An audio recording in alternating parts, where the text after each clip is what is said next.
La structure du temple céleste. Quand Dieu a rencontré Moïse au sommet du mont Sinaï, Moïse a reçu le plan du tabernacle que Dieu voulait qu'il construise. Le tabernacle serait le précurseur du temple de Dieu dans le ciel.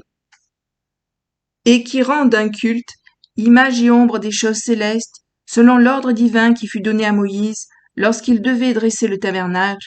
Prends garde, lui dit-il, de faire tout selon le modèle qui t'a été montré sur la montagne. Hébreux 8:5. Le tabernacle terrestre était une réplique symbolique du temple céleste, reflétant l'architecture spirituelle du ciel, l'emplacement du trône de Dieu et le moyen pour l'homme pécheur de s'approcher d'un Dieu saint. Le plan du salut, y compris la personne et l'œuvre du Seigneur Jésus, ont été décrits dans les divers jours de fête liés à l'adoration du temple ou du tabernacle. Le livre des Hébreux décrit certaines des manières dont Jésus accomplirait et révélerait le contenu caché du tabernacle, le sacerdoce et le système sacrificiel. La gloire intérieure du tabernacle était cachée à la vue, couverte de peaux d'animaux ordinaires, illustrant la gloire cachée de Christ dans son humanité. Le tabernacle était le point central du campement des enfants d'Israël dans le désert. Spirituellement parlant, le Christ glorifié et ressuscité est le centre d'attention et le centre de l'amour et de l'adoration pour les chrétiens de nos jours.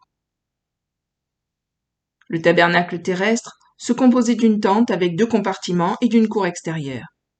Le plus petit des 2 compartiments s'appelait le Saint des Saints, et c'était là où se trouvait la présence de Dieu, au-dessus du propitiatoire qui était au sommet de l'arche de l'Alliance. Le Saint des Saints était séparé du plus grand compartiment, le lieu saint, au moyen d'un épais rideau.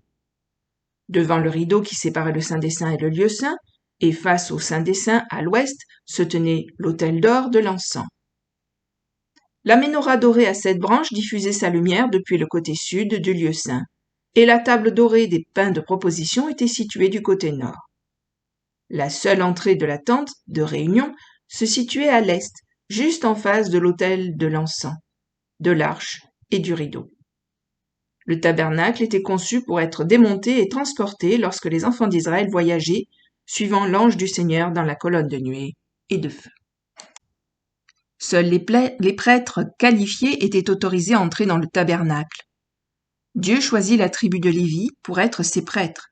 Ils représentaient le premier-né d'Israël et les prêtres appartenaient à Dieu, ils étaient sa possession. Ils exerçaient leur ministère devant le Seigneur continuellement, jour et nuit, offrant de l'encens et des prières sur l'autel d'or. Une fois par an, le jour du grand pardon, le grand prêtre entrait dans le Saint des Saints et exécutait les rituels associés à ce jour, le plus sacré de l'année. Le tabernacle, ses meubles, les prêtres et les jours saints sont tous des modèles qui décrivent le processus de rédemption et la façon dont l'homme pourrait être délivré du châtiment du péché et rapproché de la présence même de Dieu par le sang couvrant le propitiatoire. De multiples niveaux de sens étaient dissimulés dans l'imagerie du tabernacle et seraient révélés plus tard en particulier dans le livre aux Hébreux. Le ministère, la vie, la mort et la résurrection du Christ, ainsi que, plus tard, le don du Saint-Esprit à ceux qui mettraient leur confiance en lui, étaient tous préfigurés dans le tabernacle et les rituels liés au culte du temple. Lorsque les enfants d'Israël entrèrent sur la terre promise, Salomon construisit un temple permanent sur le modèle du tabernacle. Le temple de Salomon, cependant, était plus grand et plus majestueux que le tabernacle, et fut établi sur le mont Sion à Jérusalem, la ville sainte. Lorsque Dieu voulut décrire comment son peuple aurait accès à sa présence au ciel, il choisit d'utiliser l'imagerie du temple du tabernacle pour raconter l'histoire.